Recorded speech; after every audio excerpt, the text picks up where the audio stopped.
నమస్తే సార్, నా పేరు సంతోషి. నా బిడ్డ పేరు ధరిత్రి. నేను పూర్ణిమ స్కూల్లో ఆయమ్మ పనిచేస్తున్నాను.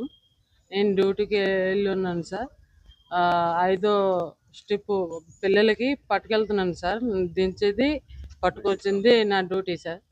అయితే ఫస్ట్ స్టెప్ మంచిగా ఉంది సార్ నా బిడ్డ. సెకండ్ స్టెప్ అప్పుడు నా బిడ్డ ఇట్లా అయి ఉంది సార్. ఏట్ అవుతున్నారు అనేసి వీడియో వదిలిన వాళ్ళు చెప్తే, లేదా అంటే మరి పిల్లకి ఆవులు కొట్టలేదు, ఆయమ్మే కొట్టింది, మేము చూసాము, వీడియో తీసాము అనేసి ఆ వీడియో నాకు ఇచ్చారు సార్. ఎందుకు కొడితే అంటే నేను కొట్టలేదు అనేసి అంటుంది సార్. లేదు సార్. ఎప్పటి నుంచి పని చేస్తున్నాడు? మేము 4 నెలలు అయింది వచ్చి హైదరాబాద్. ఆమె మాది ఒరిస్సా సార్. మాది ఒరిస్సా ఊరు. 4 నెలలు అయింది వచ్చి ఇక్కడికి ఆయమ్మ పని చేస్తున్నా.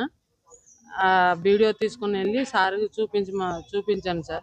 నా బిడ్డ అన్నది, అమ్మ నాకు ఆంటీ కొట్టేసింది, మరి సార్కి చూపించు, నాకు చాలా పెయిన్ అవుతుంది, వల్ల రక్తం వస్తుంది అమ్మ అనేసి నా బిడ్డ అన్నది సార్.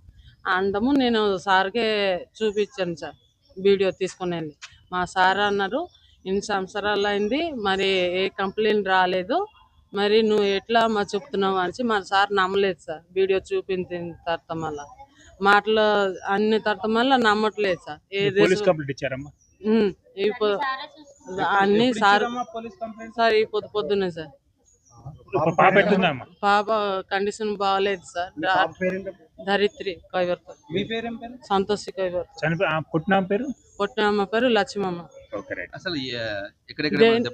సార్ ఇక్కడ దెబ్బ తగిలిన బ్లడ్ వచ్చింది సార్. నేను పని నుంచి వచ్చా, డ్యూటీ నుంచి వచ్చాక చూశాను. బొరం మొత్తం వల్ల డ్రెస్ మొత్తం అంతే పట్టి కొట్టేసి బురదలో వేసేస్తున్నది సార్. ఏమంటే నా బిడ్డకేమో ఆ బాత్రూమ్కి వెళ్ళిపోయింది అనేసి చెప్తుంది సార్. వెళ్ళి పడిపోయింది అనేసి చెప్తుంది సార్ కొట్టిన ఆమె. నేను నిజమే అనుకున్నాను. వీడియో అక్కడే ఉన్నది సార్. పూర్ణిమ స్కూల్లో ఉంటుంది సార్, నా రూమ్ పక్కన. ఎందుకు కొట్టినా అంటే నేను కొట్టలేదు అనేసి పళ్ళకుండిపోతుంది సార్. ఏమంటే వీడియో తీసిన వాళ్ళు అట్లా చెప్తారు, మేము మంచిగా ఉన్నాం అనేసి ఆమె చెప్తుంది సార్.